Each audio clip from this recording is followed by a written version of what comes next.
Hello বন্ধুরা, সবাই কেমন আছো? আশা করছি সবাই খুব ভালো আছো। তো আজকের রেসিপি ছানার কালিয়া। তো চলো দেখে নিই কীভাবে বানালাম ছানার কালিয়া। এর জন্য প্রথমে কড়াইয়ে তেল দিয়ে কয়েকটা কাজু বাদাম ভেজে তুলে রাখবো। এবার টুকরো টুকরো করে কেটে রাখা আলু, সেগুলোকে এবার ভেজে নেব। ভালো করে আলুগুলো ভেজে নিয়েছি, এবার এগুলোকে তুলে রাখবো।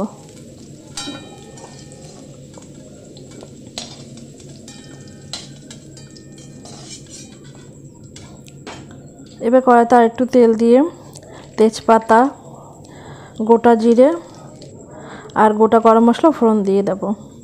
দিয়ে দেবো আদা বাটা, টমেটো কুচি, জিরার গুঁড়ো,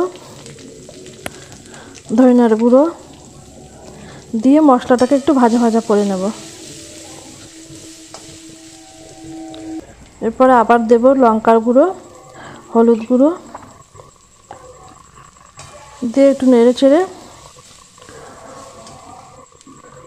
অল্প করে জল দিয়ে ভালো করে মশলাটাকে কষিয়ে নেব। এদিকে আমি ছানা কেটে রেখেছি, সেই ছানাটাকে ভালো করে হাত দিয়ে চটকে চটকে একদম ঝুরঝুরে করে নিতে হবে। এবার মশলাটা ভালো করে কষিয়ে তার মধ্যে ওই ঝোল করে রাখা ছানাটা দিয়ে দিতে হবে। দিয়ে ছানাটা এবার মশলার সাথে খুব ভালোভাবে কষিয়ে নেব।